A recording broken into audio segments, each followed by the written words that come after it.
I grew up in southern Utah in Sevier County in the great metropolis of Vermilion. Vermilion. Which is no longer there. We are now Sigurd. Were you born in Vermilion? No, I was born in Abraham in Millard County, a little town out from Delta, and I was born in my grandfather Beeler's house. Brothers and sisters? I have 3 brothers and 1 sister. I'm the oldest of the 5. LeVar is next, and then Harold, and then Beth, and then when I was 19 years old, my mother had Ron. When he introduces me as his mother, and I could have been. Went to Sigurd school, and first graders went in the afternoon, half a day, and second graders went in the morning. And Brother Stringham took us to school in the sheep wagon.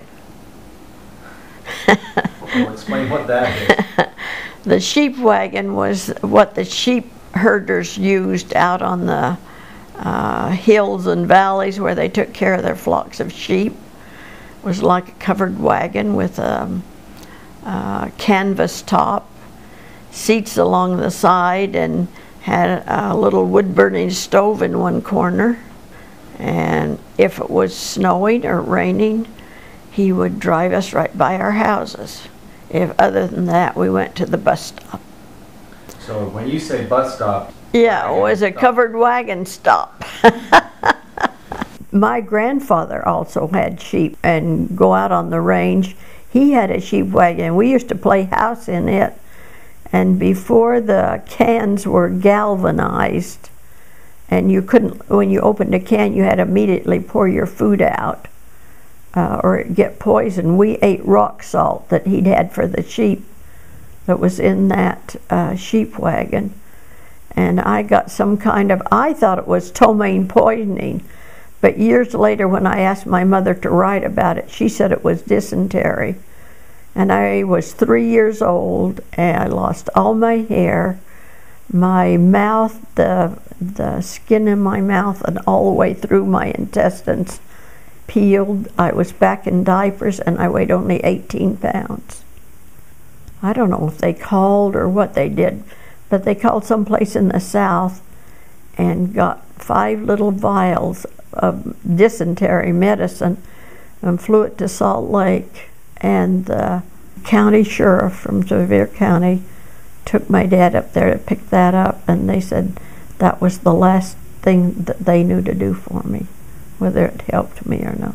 So at 4, your father and mother moved to Vermilion. Mm-hmm. To take care of my grandmother and to farm the farm. Okay. And then eventually my dad bought another farm that was adjacent to my grandfather's farm. And what was the crop they were farming?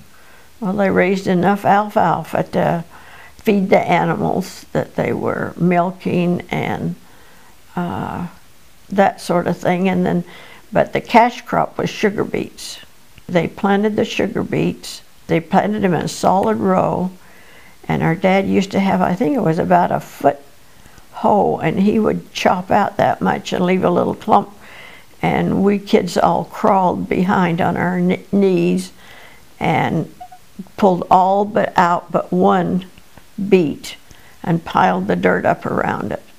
And then in the fall, when they'd grown to be 10, 12 pounds, we went back in and pulled them up with a knife, and it had a hook, and you hooked it into the beet, held the beet, and chopped the top off and threw them over in a row.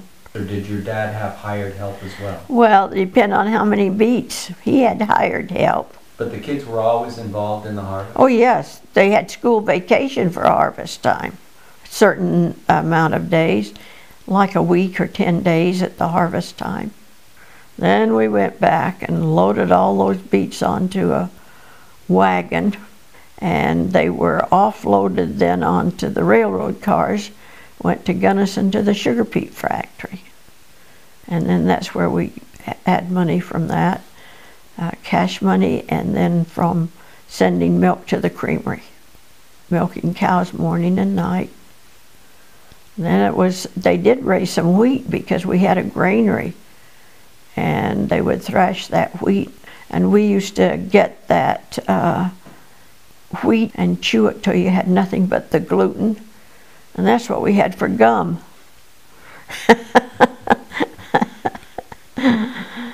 We didn't have babysitters. When my mother and Dad went to Madge and Jake's to play cards, we all went, the whole family went, and we'd just sleep on the floor, and they would just laugh and play cards, and I just remember it was such a happy time. What about Christmas time? Oh, Christmas was wonderful. We always had a new dress and new shoes, and everybody in town went to church, and Santa Claus came. And we always got a brown paper bag with an orange and a banana and some candy and nuts. I love sweets, always have. There was a store, the only store within 10 miles of us, the C.V. Mercantile, and they had these big old glass counters with all this penny candy in. And on your birthday, if you went in there with a nickel, Mr. C.V. would give you twice everything you had, that you bought. That was a big deal once a year.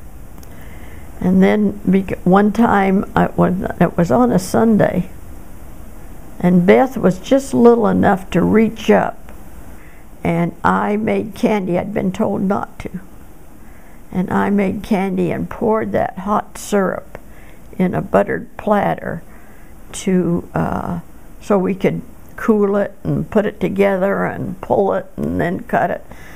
And I poured that hot syrup off the stove in that platter, and she reached up and put her hand in it. And all that sticky was on her hand. And I got a spanking from my dad for that. That was one time he spanked me. And the other time he had sent LeVar on it to go on the horse over to Uncle Virg's and get some tool or something. And every time LeVar tried to get on the horse, I'd pull on his leg. And Dad came out and said, "Good night, haven't you gone over there yet?" And LeVar started to cry, and he said, "Every time I go to get on the horse, Elaine pulls on my leg." And Dad just turned around and gave me 2 good swats and said, "Go to your house." I have to always tie my mother and Dad together. Yeah. I never heard my mother and father argue or fight. I heard them disagree, but they would always say, "Well, I'll just bet you the ice cream. I'll bet you the ice cream." So you didn't even try going to your dad to talk him into something that your mom had said no to you? Oh yeah, I tried to work them. Yeah, I did, both ways. My mother and Dad's first date, he came and picked her up at 9 o'clock in the morning, played ball all morning, and then they had a picnic with all their friends, and then they played all afternoon. Then they went home and milked their cows, and then they played another ball game, and he didn't bring my mother home till 9 o'clock at night. And my grandfather told Mother never to go out with him again, that all he wanted to do was play ball, and he'd never amount to a hill of beans. Did you see him playing ball? Oh yes, that's one of my very first memories, is standing up in a Model A Ford, and it was in Sigurd up behind the old gypsum mill. They had a ball diamond, and I remember standing up in that, on the seat of that car, watching my dad play ball. Mr. Hanson in 1936 rented our house in Vermilion, and we moved over to Uncle Virg and Aunt Esther's house because they had the well that you had to watch that 6 families were on. And that was all the water. Other than that, everybody in Vermilion had their own well. Did you carry water to your house? No, that was the important thing, is we all had running water in the 6 families. The other families went out and pumped their pump and carried their water in buckets. And at that time we all had outdoor privies. And between our house and where our toilet was, there was our clothesline. And in the summertime, my mother would cut corn off the cob and put them in a sack. And every time you went to the bathroom, you whacked the sack and stirred up the corn so it would dry. So we had dried corn that she cooked all winter long. But you know, we all worked together to do that. We'd be husking the corn, she'd be boiling the corn, Dad would be cutting it off the cob. Do you remember not having electricity? I have no recollection of not having at least a light bulb hanging down. But I do remember my father helping my mother with the laundry, in that we had a big oval boiler with 2 handles, and they would heat that water on the stove and take it out and pour it in the washing machine outside, which was gas powered. And they washed outside. I remember my mother bundling up to go outside in the wintertime. You know, my mom was a wonderful mom. There's only one thing my mom couldn't do, and that was comb hair. She didn't even comb her own hair. During the later years, she'd drive 5 miles every morning to get Beth to do her hair. My mother could crochet, and she knit, and she's a wonderful housekeeper. She's a great cook. Had to cook on a wood stove. On one side, it had a little box, and that's where the fire was, and then there was the oven, and of course it was black on the top, and then had a little shelf across the top with doors that went up, and that was the warming closet. And then on the other side was the reservoir, which heated our water. That was where our hot water came from. And every Saturday we got a bath in the round tub, and we'd ladle the water out of the reservoir into the tub. You were talking about your mom also making soap. Yes, she used to make all of her own soap. Saved all the baking drippings, and when they would butcher the animals, they would do what they called render. All the fat was cut and put in big pans in the oven, and they would boil all those drippings and put lye with it. Then they would pour in those pans, in those long narrow pans, and the soap would rise to the top. We'd let it dry out in the sun, and then my mother would cut it in squares, and then we grated it to put in the washing machine. You made sure that your soap was dissolved before you put your clothes in. Oh, my mother, I just remember my mother working hard. You know, cooking all day, gardening. But then in a lot of ways too, they had a lot of fun. They made their own fun, they played games, they danced. In the old dugout, which was just like a little cave with a straw and dirt top on it, 2 or 3 steps down in, it had a door on it. We always put 7 bushels of apples down there, and it kept our apples. In one corner we had a little sand pit, and we would bury our carrots in there. And it would always be cold and cool down there. Wouldn't freeze in the winter? No, it didn't freeze in the winter. And you could take cabbage, and they'd wrap it in newspaper and upside down, and then put it in like a little trough and cover it with straw. Boy, when you brought that out, it would just crack, snapple, and pop. It was white, it was sweet, it was just delicious. You didn't have a fridge? No, we didn't have a fridge. The first thing I can remember close like a fridge was a frame that had the gunny sack.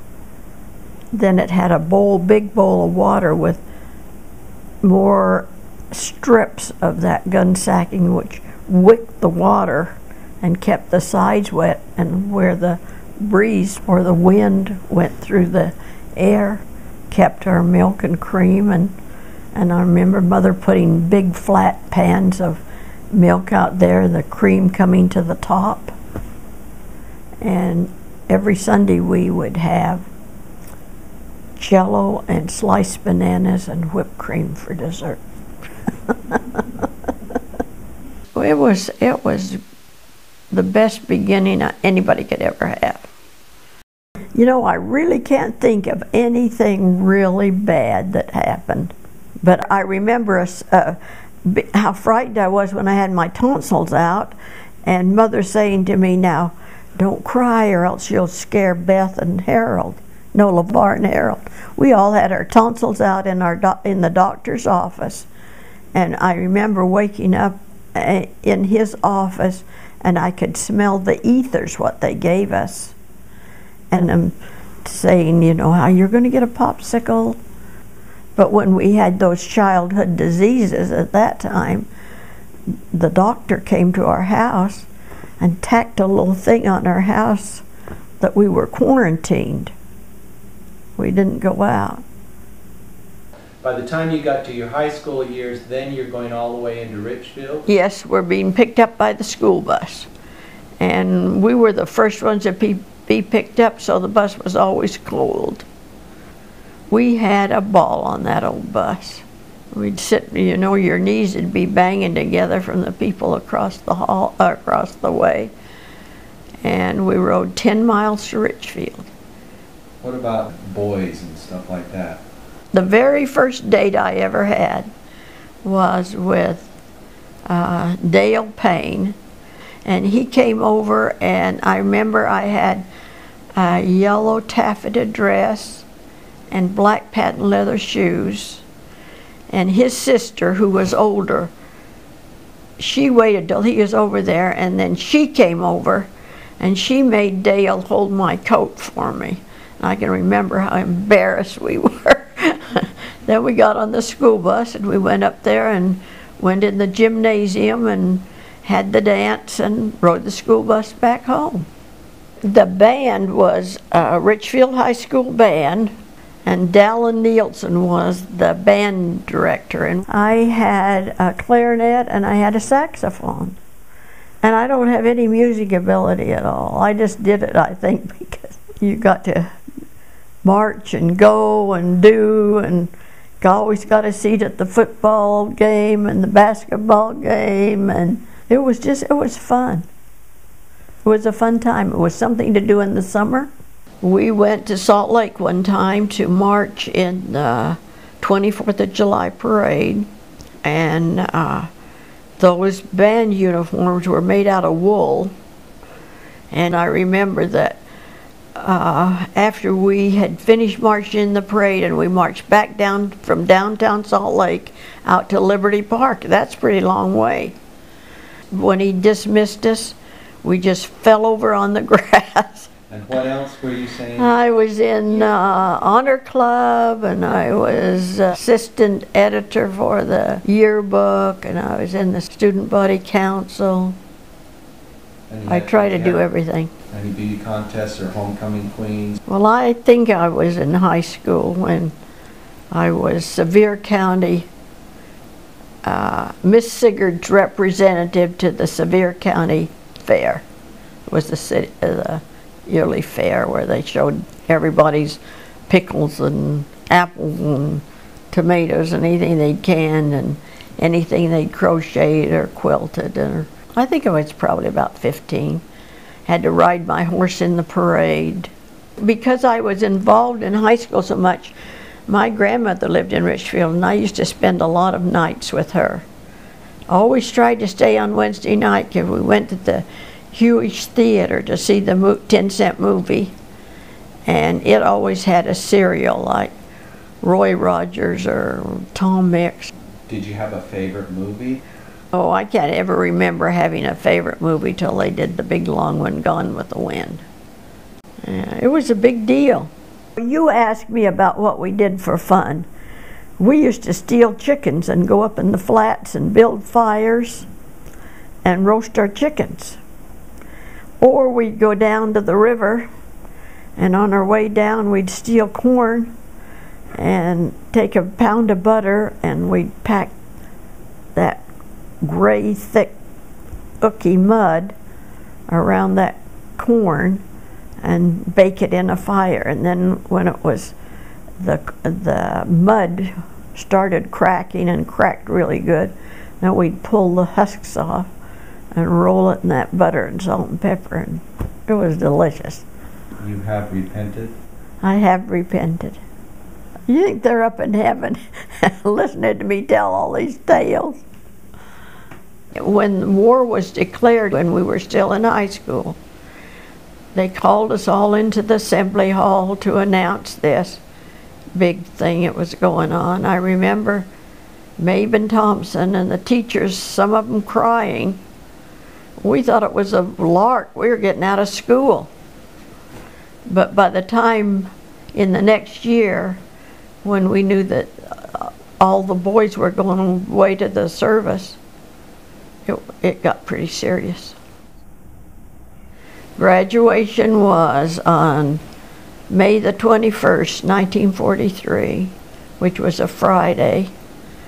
And the next day, at 10 o'clock in the morning, 105 boys from Sevier County got on the train to go to the service for the Second World War. And a lot of them were from our graduating class. And we'd had such a good time, you know, the previous week. But that changed our whole life. I think, you know, of course it changed all our lives for the rest of our lives. I just had the best set of parents ever. My dad was so honest and took care of a lot of people, things that we didn't find out about till after he died. He's very quiet about it. They always were loving, kind people. And at that time, my dad was not real active in the church. He never went on a mission. Uncle Verge did. And so my mother was not a church member. But my mother always saw that we went to church, and she worked in Relief Society. She taught the old literature lessons. She was the secretary. When I was in high school, then they asked me what I wanted for graduation. I left my mother a note on her pillow and said the only thing I wanted for graduation was for her to join the church. And so she did. She said nobody had ever asked her. When I graduated from high school, I went to the University of Utah a year, and then I went to nurses training at Denver General Hospital. Met Earl he had only come to the nursing home, danced, because he had a car, and Garth Chatterley was a church member, and I'd met him at church. So they were coming to the nurses home for a dance. And that's where I met Earl the first time.